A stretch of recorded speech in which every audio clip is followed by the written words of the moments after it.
Ready? Rob? Yeah, right. Good. Chairman, ready? Yeah. Good morning, everybody. Welcome to the agenda meeting. Good morning, and thank you for showing up on a Monday for an agenda review, which is 48 hours from now. So we'll have a commissioner out of town on Friday, so we just decided to do it today. Nicole, do we have any county business to start the meeting on Wednesday? Good morning, everyone. We will talk about advanced by mail ballot requests. The last day to the election office can accept those is July 25th. The Veterans Expo is happening again this year on August 5th. And then we will have the gentleman from the sheriff's office that had that reset save to talk about kind of the situation and what special training they do to make sure they're prepared and have everything they need to assist citizens. Okay, That's all. good. We have a proclamation on item A, which is for Americans with Disabilities Act Day. We have under appointments, we have 4 Chris Labram appointments for MABCD. We have on new business 2 zone change items C and D, and Scott is here if there's any questions. One's for a vehicle, they're both District 4. One is a vehicle storage yard in the 4400 block of North Ridge Road, and the other is a sand pit, soil extraction, rock crushing use along Ridge Road between 77th North and 85th North. Good, Commissioner Beatty. Okay. Yeah, Scott, which one we're meeting today in your briefing? Which one are you briefing, the 77th Street and West 85th, or are you doing both? Okay, good. Item E is a CIP amendment for and Lynn can address this to a traffic intersection conflict warning system. And this centers around the intersection at 167th and 21st, which has yielded a number of serious accidents over the last few years, including several fatalities. So Lynn will present that solution under this business item. Item F, as you recall, Patrick Goebel from EP board was in front of the commission two months ago now, probably asking. They have a fairly substantial capital campaign ongoing. And after some discussion with commissioners, I think we're going to recommend on Wednesday that we fund them with $2 million, and that will be out of 2023 dollars for that ask. And then item G is Board of Bids and Contracts. Any questions so far? Yeah, Commissioner Howell. One thing about this conflict warning system, we've not talked about that in a staff meeting at all, have we? And We have not discussed that in staff meeting at this point. not publicly. I think we've talked to all of you. I know you have, but I have some thoughts and comments I'd like to be able to share with more than just one person.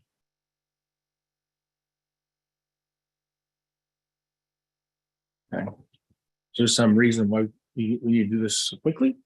I know we want to move on to some kind of solution. I get that, but I'm just curious about why we don't have a staff meeting on this one, since it is changing our strategy on how we do this. We could definitely staff it if that's the will of the commission. That is your district. Well, we've been discussing that intersection for a long time. We had a special press conference on that intersection. We continue to have accidents out there. The Public Works has been spending an awful lot of time trying to figure out a solution that's cost effective to that. And they've come up with a pilot program that actually, if it doesn't work, every piece of equipment out there can be used somewhere else within the county, except for the poles. And I guess they could take the 2 wooden poles down if they needed to do that in the future. So I don't know what the controversy is. Thank you, Mr. Chairman. And we can just discuss it Wednesday as well. Or you can talk about it Wednesday. Again, I understand the Commissioner Dennis's point. That's it. That's details. We can talk about that Wednesday or in staff, but I guess it's just a matter of principle. It seems like we should be talking about this as a board publicly, letting the public have some chance for them to weigh in as well, whether that's cab boards or whether that's just general public awareness of what we're planning to do. We're going from basically presentation, first time publicly, to probably adoption without any chance for the public to know what we're doing and having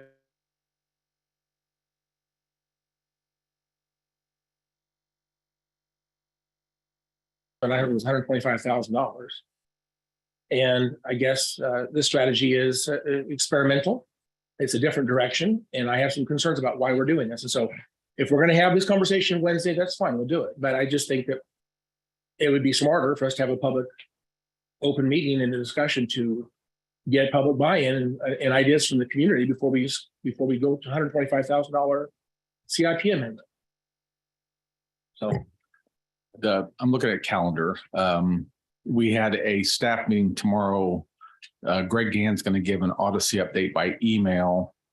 And I pushed back the parental leave policy discussion by a week. So we have nothing. I mean, we canceled the meeting tomorrow, so we could do a staff meeting tomorrow if we want to talk about this, or we could talk about it, put it on 25th, but then delay the agenda item until the 2nd. Whatever. in either case, we are going to have a public meeting. We ought to at least give a chance for the public to respond before we. I don't see the purpose of it. The staff meeting tomorrow, I guess, and then you can voice your concerns and you can review it, and then we go forward. So you're suggesting we do a staff meeting tomorrow on this and still vote on this on Wednesday? That's what the board wants to do. We can do that. Well, it's in Commissioner Dennis' area as well, and we've all been briefed off and on about it, but it's not.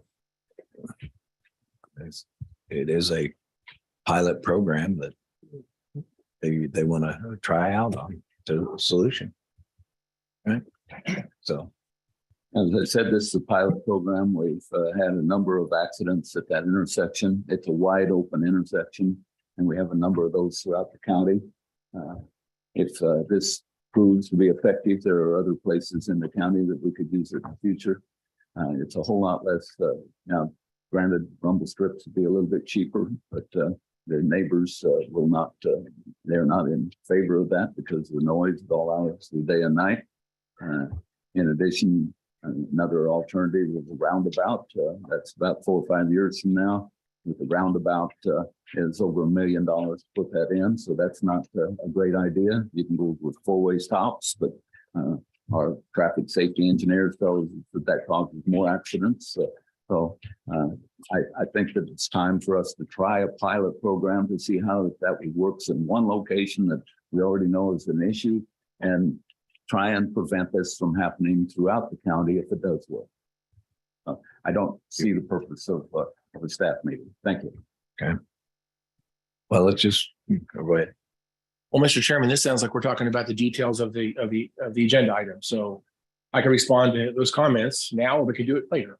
I think there's discussion needs to happen. Well, the I suggested- presentation. Go ahead.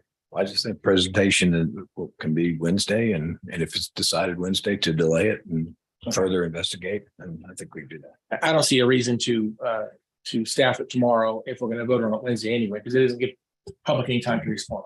I Okay. anticipate we'll probably talk about this Wednesday. I'll probably make a motion to defer, give the chance for the public to respond. So again, if we can leave it on the agenda, that's fine. Commissioner, if I may, I will just add in there, along with the comments that I made here, obviously, Public Works, we will meet the will of the board. We have completed our study of that intersection. It does not, under MUTCD guidelines, it does not warrant a 4-way stop sign. It does not warrant a traffic intersection or a signalized intersection, excuse me. We have added all the advanced warning and additional above and beyond devices that we can. So really the next move is to look at doing something like a roundabout signalization or some other. And we do have in the CIP for that will be a part of the budget for in August. We do have a roundabout selected for that location. That is obviously several years out at the end of the CIP period. And this was something we thought we could do that would, as we discussed, and I've discussed with each of the commissioners, that was intermediate something that we have not tried, that we can try here in Sedgwick County. And that has proven to work in other locations. It's not foolproof. It's not going to fix everything. It hasn't worked everywhere. In general, I think we've addressed some questions you had, and you have additional questions that I'm sure I'm more than willing before Wednesday to get you answers to. But we feel that compared to other alternatives, this is by far the cheapest option to move forward. And rumble strips, like I said, the majority of the people out there have not wanted them. We've looked into alternatives. The alternatives available for rumble strips apply to edge line, center line rumble strips, and not what we call transverse rumble strips. The only ones, there were only a couple utilized in Kansas, of which we've utilized all of them. And they all have about the same noise effect and decibels.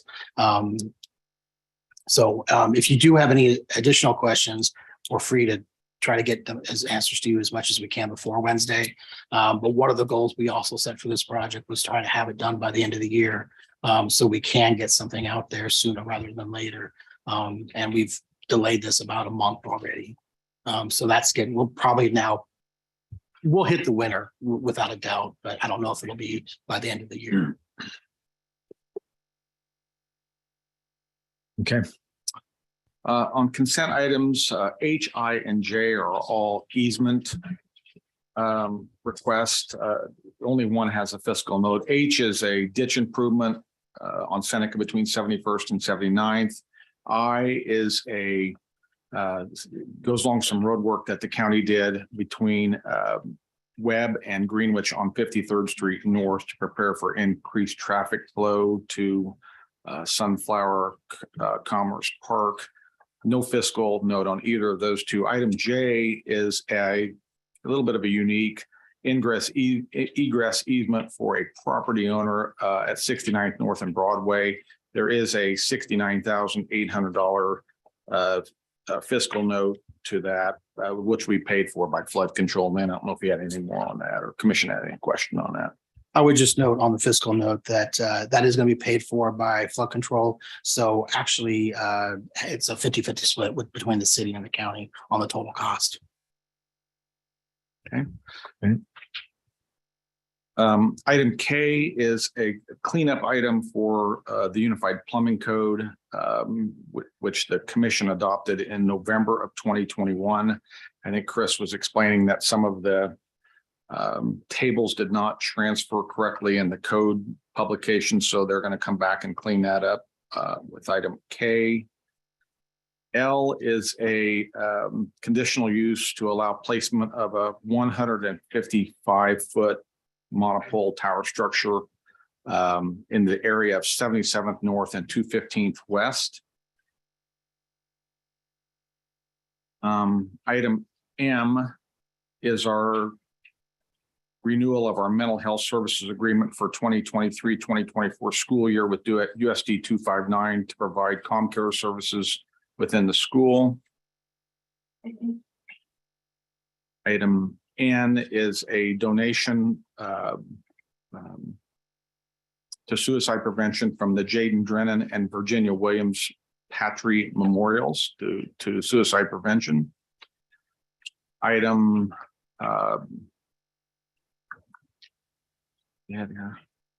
Item O is a contiguous annexation request by the city of Clearwater at 14,000 West Prairie Grass Circle, which is in the 135th and 87th Street South location in Clearwater. Item P is a amendment for Commissioner Beatty's cab board that he has requested. There's all districts as well. Is that a typo? I assume? It's just for Commissioner Beatty's district. Yeah, where it says all districts. Yeah, we'll make the change on that. Thank you. And then Brent's here for item Q in case there's any question. This is phase 2 of an approval for Great Plains manufacturing activation under the foreign trade zone. I thought maybe Brent could talk just a minute because we don't talk much about foreign trade zones and have him kind of just refresh us on this particular project and did any questions the commission might have on foreign trade zones in general.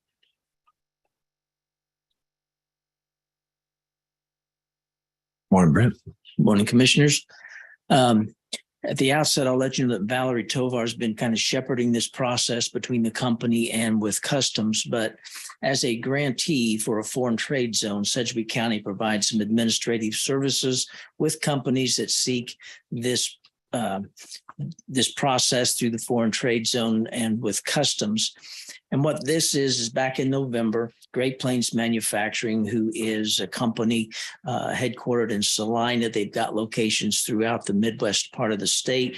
They're an ag implement producer. They make lawn products and so forth, a division of Kubota now. They are seeking to create some subzones where they will be importing some raw materials, using that in their manufacturing process, and then as a result of being in that subzone status, they'll defer the duties that they pay on those exports until the time of that production is done. So it's a cash flow mechanism. It's sometimes it reduces the amount of duties that these companies have to pay. And the whole goal is to bring production domestically instead of having it occur in a foreign country. So this is step 2 of the process. The application was approved in November, and this will be the approval of the activation so that they can move forward to setting up these 4 subzones. Thanks, Brian. Okay, any questions? Thanks for the explanation. Item R is also somewhat of a cleanup item. This is a resolution authorizing Lindsay as the CFO to sign some banking documents on behalf of the commission. It is a resolution that reflects real fact that she already does this. We had never done a resolution to do that though. So that's a cleanup item for item R. And then item S is a staffing table change for Mark Bennett in the DA's office. His staff has been working with Sheena. And they've come up with 8 positions because of changing environment and changing different kinds of requests for these type of employees to be doing different kinds of work. They've done some reclassification for a total fiscal note of about $33,000 a year for those 8 positions. And if you'll notice under the next item, and the rest of it is just routine business on the consent item. And then we have a budget discussion right after new business. And then we also have a fire agenda for the same reason. There's really nothing for the agenda regarding fire, except for any budget discussion the commission wants to have during that agenda item. And then I believe we also have a executive session after the meeting on Wednesday. And that is it. Sorry. Fire has a board of bids and contract. Yes. Item. Oh, I'm sorry. So Yeah, we do thank have you. one item to cover at least on the fire. Okay. I missed that. Sorry. Okay. Anything else come before? Okay. Anybody else? Okay, Don. Yeah, that's it for today. Happy Thanks. Monday. Okay. Thank you.